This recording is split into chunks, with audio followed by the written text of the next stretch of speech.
다행히 올해 우리나라는 비껴갔지만 거대한 힘을 가진 태풍의 위력이 매년 관찰되고 있고요.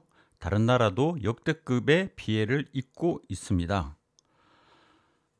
해마다 이 역대급 태풍 그리고 재난이 발생하고 있는데요. 이런 천재지변이 일어났을 때 가족을 잃는 경우가 종종 있습니다. 유족들은 시리에 빠져 있고 그나마 보험금이라도 받아야 새 삶을 시작할 텐데 보험회사는 한 푼도 줄 수 없습니다. 라는 판단을 자주 내립니다. 오늘 제가 여러분께 들려드릴 이야기는 2002년 8월 31일 태풍 루사가 왔을 때였습니다. 강원도 강릉에는 이틀 사이에 897mm라는 엄청난 양의 비가 쏟아졌습니다. 우리나라 연평균 강우량이 1200mm 정도 되니까 1년치의 비가 단 이틀도 되지 않은 시간에 내려버린 것입니다. 같은 영동권인 속초와 양양도 상상을 초월하는 폭우로 하천이 폭주를 했고요. 산사태와 토성류가 마을을 완전히 덮쳤습니다. 이 태풍 루사로 인한 사망, 실종자는 약 240명, 비액은 5조 원이 넘었습니다. 그날 밤 한 아버지가 중학생 두 아들을 자신의 스트라이크스에 태우고 속초를 출발해서 서울로 갔습니다. 서울에 기다리던 아내와 그 다음날 출근 때문이었죠. 폭우경보로 차량 운행에 대해서 자제할 것을 하루 종일 뉴스로 방송되고 있는 그 시점이었습니다. 결국 그들은 끝내 서울에 도착하지 못했고 엄마를 만나지 못했습니다.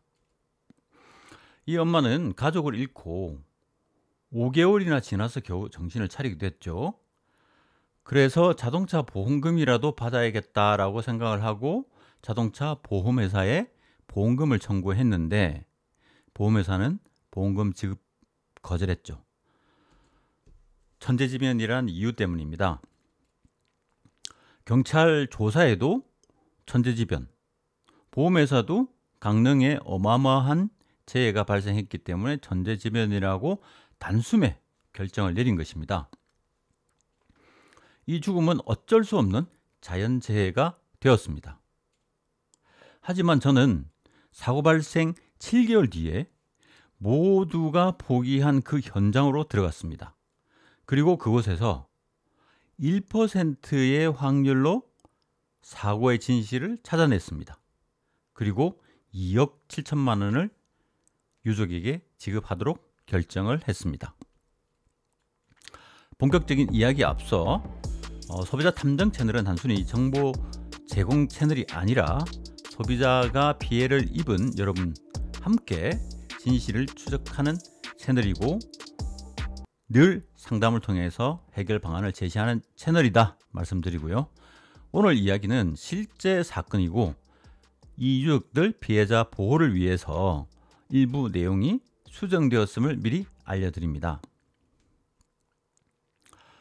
사고 발생 5개월 뒤 정신을 겨우 추스른 엄마가 보험금을 청구했습니다. 자동차 보험 자기 신체 사고 보험금이었죠. 남편과 두 아들의 보험금. 그런데 보험회사의 답변은 단호했죠. 천재지변 사고입니다. 보험금 지급 안 됩니다. 물론 근거는 있었습니다. 경찰의 교통사고 사실 확인서였습니다. 거기에 내용은 딱 한 줄이 적혀 있었어요. 폭우로 범람한 하천에 휩쓸려서 차량 운전자와 탑승객이 사망한 사고임이라고 되어 있었어요. 이렇게 사건은 단순하게 종결 처리되었습니다. 세 사람의 죽음은 천재지변 면책으로 묶여버린 거죠. 엄마는 이 사실이 맞는지, 이 판단이 옳은지 확인하기 위해서 손해사정사를 찾아갔습니다. 손해사정사는 법리를 검토하며 말했죠. 탑승자인 아들은 운전자와 법률상 타인입니다.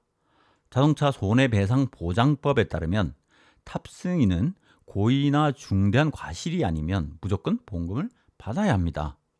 이렇게 의견서를 작성해서 보험회사에 제출을 했는데 보험회사는 다시 거절을 했습니다. 천재지변이기 때문에 지급되지 않는다라는 것이었죠.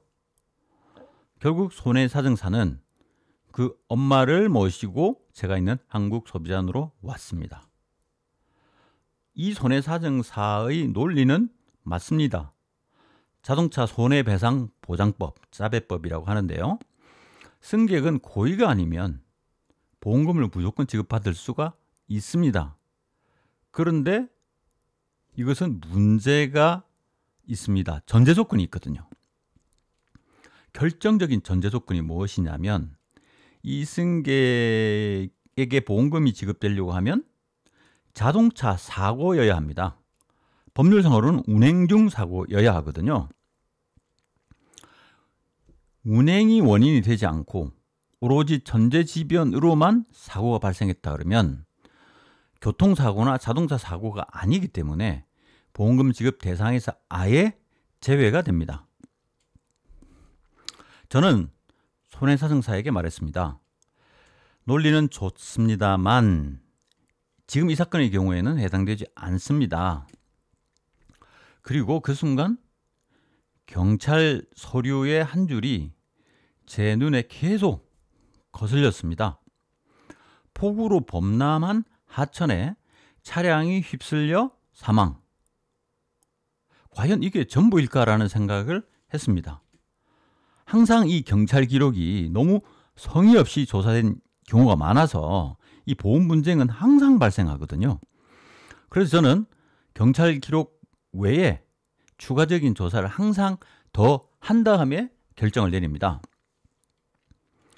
이 사건도 천재지변이라는 단순한 결론에 이르는 것이죠. 사실 이런 조사 내용을 보면 좀 화가 납니다.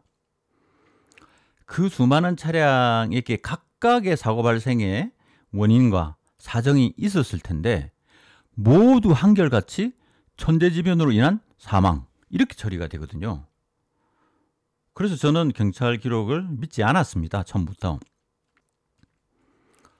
태풍이라는 엄청난 재난에 많은 사고가 있었지만 이 정도 조사라면 타살이어도 천재지변이라고 결론을 내렸을 것 같은 무성의한 교통사고 사실 확인서였습니다. 사고 발생 당시 운전자에게 과실이 있다면 보험금 지급 대상이 되거든요. 그런데 그에 대한 조사가 단 한 줄도 없었습니다. 솔직히 경찰 입장도 이해가 됩니다. 태풍 루사 때는 하천, 도로, 산, 논밭의 경계가 모두 사라졌고 차량과 시신이 수백 구씩 발견되던 상황이었으니까요. 아마 일일이 조사할 수는 없었겠죠. 그래서 사망자가 발생하면 대부분 천재지변, 급류사망 이렇게 한 줄로 종결이 되고 만 것입니다. 바로 그것이 이 사건의 가장 큰 문제라고 저는 생각을 했습니다. 저는 유족과 손해사정사에게 말했습니다. 시간을 좀 주십시오. 정말 천재지변 단독 사고인지 제가 직접 확인해야겠습니다. 그런데 제 주변에서는 아주 냉담했습니다.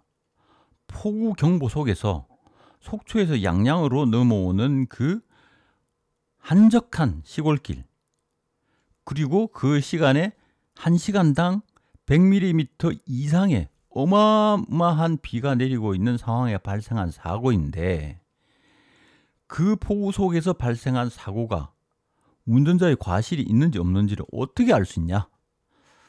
그렇게 비웃는 사람들도 있었죠. 하지만 저는 그 경찰 조사의 한 줄이 너무도 찜찜했습니다. 그리고 대법원 판결에는 분명한 흐름이 있었죠. 천재지변이라도 운전자의 과실이 경합하면 이것은 운행 중 사고로 본다. 이것이 법원의 태도였습니다. 만약 이 사건 발생에 있어서 운전자에게 조금이라도 과실이 있으면 천재지변과 운전자의 과실이 경합하기 때문에 이것은 교통사고가 됩니다. 그래서 저는 정말 알 수 없는 상황이지만 단 1%라도 진실을 찾을 수 있는 길이 있으면 찾겠다. 그렇게 각오를 한 것입니다. 그리고 사고가 발생한 지 약 7개월이 되는 시점에 저는 사고 현장을 갔습니다. 강원도 양양이었는데요. 좀 복구가 되었을 것이라고 생각했는데 큰 착각이었죠. 그곳은 그야말로 초토화되었습니다. 하천과 도로의 경계가 아예 사라져 있고 산이 깎여 나가고 논밭과 주택이 마치 사하라 사막같이 아주 황폐화되어 있는 것입니다. 정말 초록색이 없었고요. 거의 모래밭이었습니다. 솔직히 저도 처음엔 막막했습니다. 그런데 이 차량은 사고 지점보다 하루에서 발견되었을 테니까 그 말은 차량이 떠내려온 상류 어딘가에 사고의 순간이 있는 것이죠. 그 순간, 그 흔적이 어딘가에 있을 것이라고 생각을 하고 거슬러 올라갔습니다. 나타난 마을은 모두 폐허가 되어 있었고 주민들은 한 사람도 없었습니다. 그러나 피해를 입지 않은 마을이 있을 것이다 라고 생각을 하고 계속 탐문을 했죠. 하루, 이틀, 사흘째 되는 날 마침내 하천이 마을 반대쪽으로 급격히 휘어지는 구간, 그 작은 마을이 멀쩡하게 있었던 것입니다. 물론 주민들도 있었고요. 그래서 주민들을 만났죠. 이 주민들이 말을 했습니다. 그날 밤 잊을 수가 없었어요. 태풍의 밤이었는데 하천 물살이 너무 거세게 마을에 둑 역할을 하던 도로를 덮쳤고요. 2차선 도로의 곡선 구간이 거의 모두 떨어져 나갔습니다. 도로가 완전히 사라지면 마을 전체가 수몰될 상황이었거든요. 마을은 하천보다 낮은 위치에 있었습니다. 주민들은 목숨이 경각에 달했기 때문에 모두 피난 준비를 하고 도로의 마지막 남은 부분에 서서 상황을 계속 지켜보고 있었던 것이죠. 바로 그때 저 산속 속초 방향에서 내려오는 승합차 한 대가 있었습니다. 이 주민들은 이 위험한 구간에서 차량이 추락할 것을 염려해서 주민들은 손에 들고 있던 손전등을 들고 멈추라고 큰 소리로 외쳤다고 합니다. 불빛도 비추고 소리도 지르고 그리고 양양 쪽에서 올라오던 도로도 끊어졌기 때문에 거기에 멈춰 서 있던 버스도 있었어요. 버스 기사는 상향등을 번쩍거리며 상대방 운전자에게 계속 위험을 알렸다고 합니다. 멈춰요. 위험해요. 이렇게 외치고 있었다는 것이죠. 그런데 이 승합차는 이러한 신호를 못 본 것인지 아니면 다른 생각을 한 것인지 멈추지 않고 계속 진행해 왔다고 합니다. 마침내 유실된 도로 아래로 떨어졌다고 해요. 소리가 굉장히 크게 들렸다고 합니다. 쿵 하는 소리와 함께 유실된 하천으로 떨어진 것이죠. 그리고 차는 폭우의 급낭속으로 곧바로 휩쓸려 갔다고 합니다.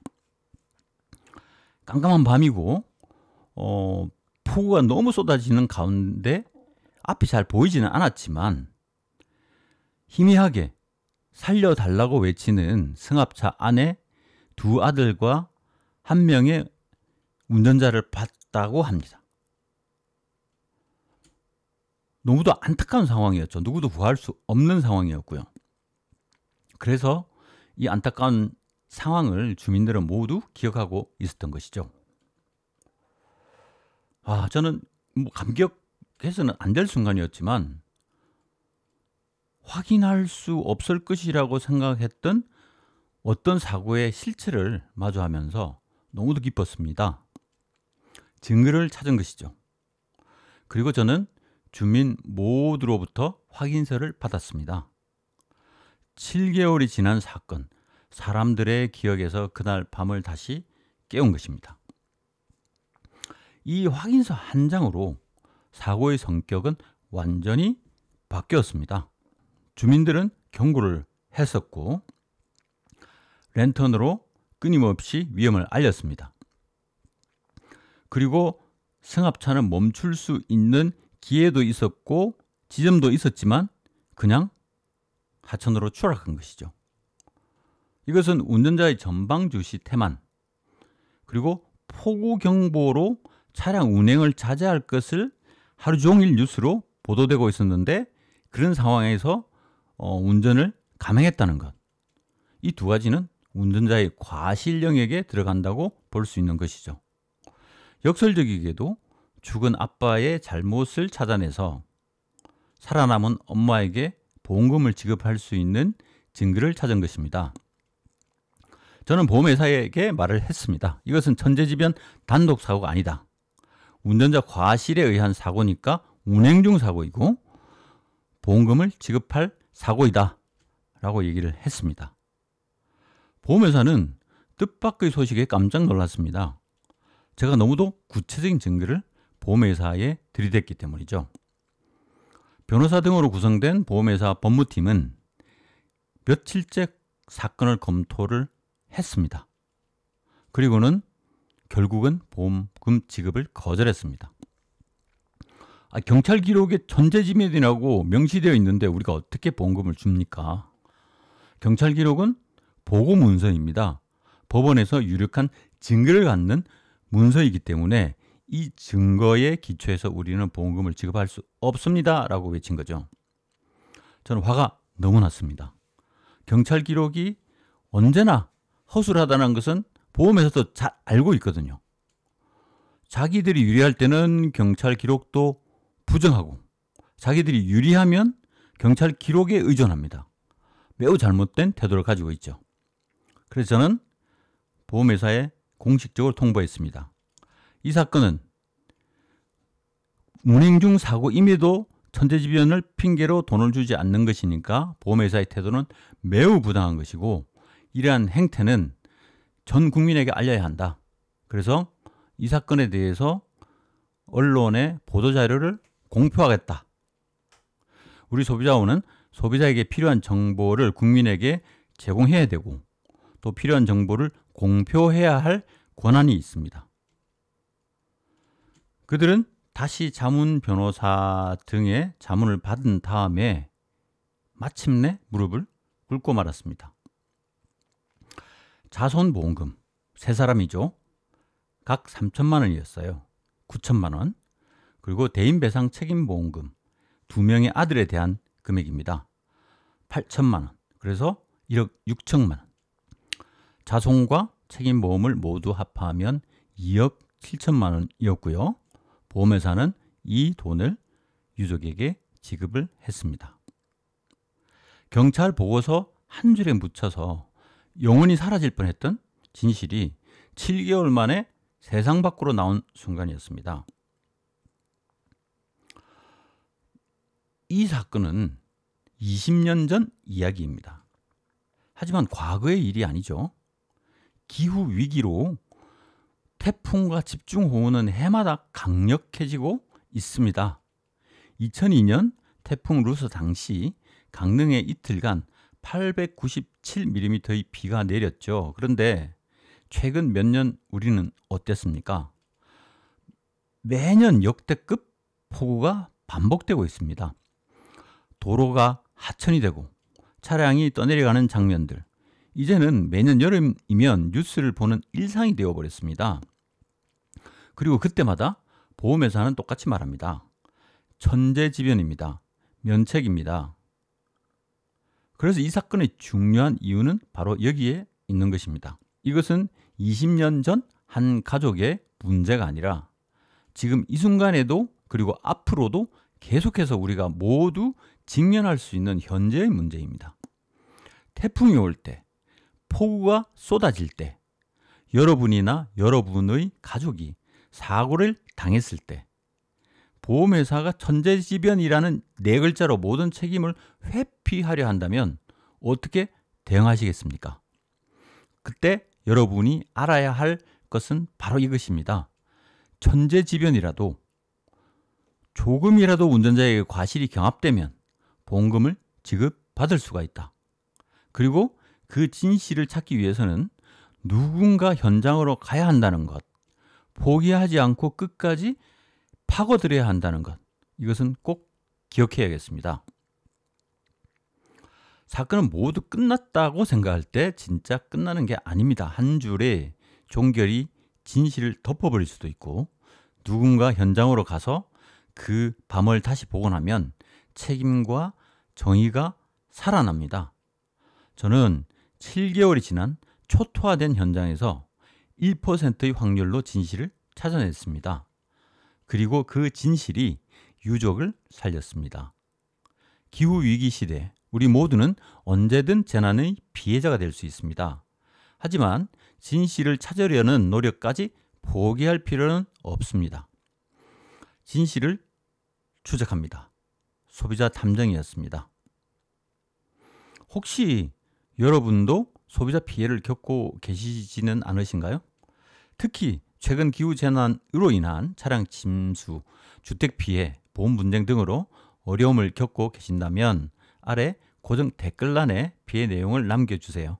제가 직접 해결 방안을 제시해 드리겠습니다. 그리고 이 영상이 도움이 되셨다면 구독과 좋아요, 그리고 댓글로 응원해 주십시오. 여러분의 응원이 더 많은 진실을 찾는 힘이 됩니다.